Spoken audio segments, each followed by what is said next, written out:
It's being able to adjust no matter what happens. Athletic trainers, it's a huge balance. This is such a unique job, and it's hard. Days are not always easy. Show your strengths. We got to help and show that we're meant to be here. That's his first and the team's first. Morris at the line to shoot one.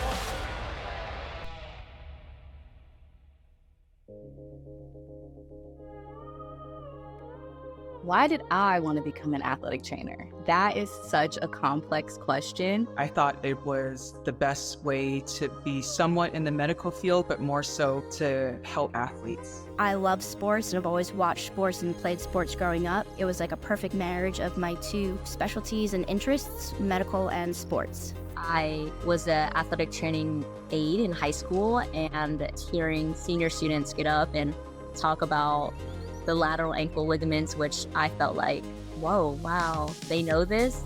I was on the swim team at my undergrad university and spent a lot of time with the athletic trainers that I worked with, and they were pretty impactful on my life. One day I literally just saw this woman run onto the field in high school and treat someone, and I was like, what does she do? And from then on, I literally went into the training room, and ever since then I've been hooked.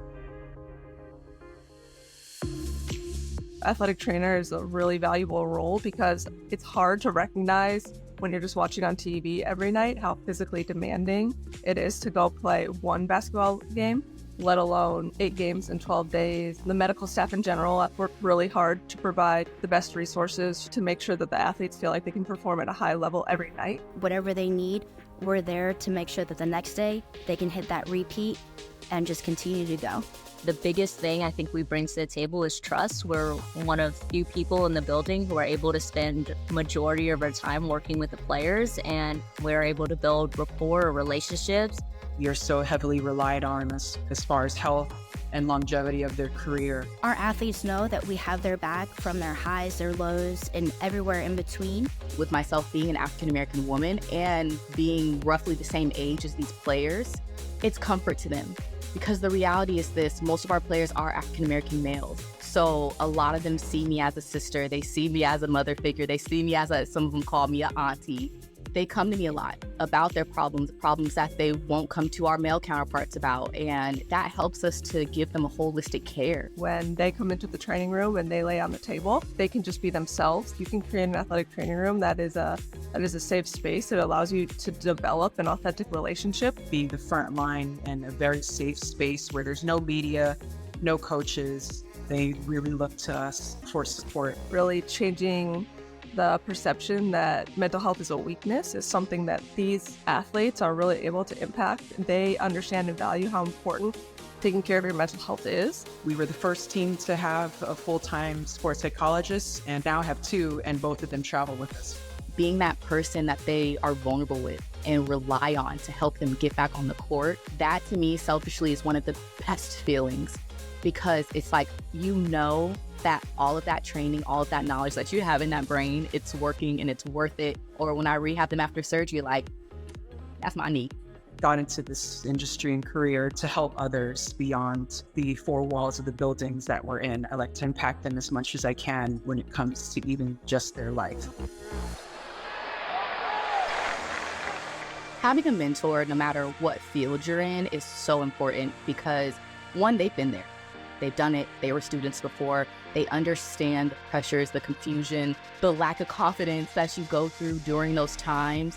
When I think of who impacted my career to lift me up to where I am today, Leif Morris and Nick Ritchie, who really propelled my career in athletic training in the setting of men's basketball. I was blessed with the mentors that I've had in my life, because when I say they were not easy, they were not easy. They definitely pushed me past my point that I thought I could be pushed, but they saw the potential, and they saw, in order for me to reach that potential, they had to push me. But when I think of women who have influenced my career, they really showed me being an athletic trainer is not limited to a male skill set. Women can be powerful, we can be uplifting, we can hold people accountable, but we can be gentle. We can embrace who we are as women and still do our job. You're always going to run into situations where people kind of give a a double take when you say what you do. To me, it's funny. It's always those that are outside that have nothing to do with basketball or the NBA. It's actually been like super awesome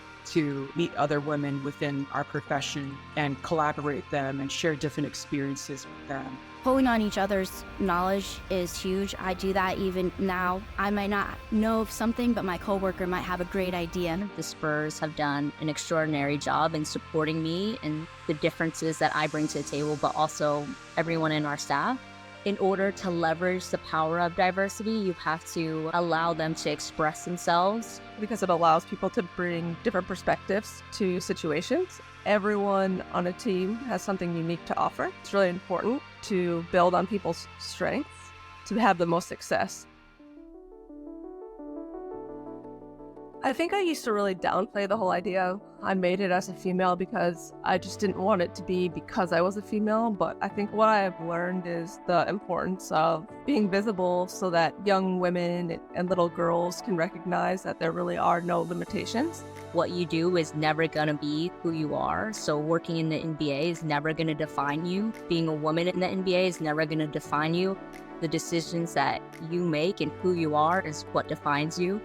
If you continue to do the right things with good intentions and a high work ethic, the goal will be met, but you just have to remain diligent and to remain confident in the process. Never stop learning. Never be complacent. You have to want it, and you have to bring a strong work ethic day in and day out. Don't ever dim your light to make others feel comfortable. Always make sure and know that you are true to yourself in any setting, and don't be apologetic about it. Be loud, be funny, be the person that you are, because that's going to help you navigate this field, because we work a stressful job. So enjoy it, and enjoy it while you're a student, enjoy it while you're certified, but just know you're meant to be here.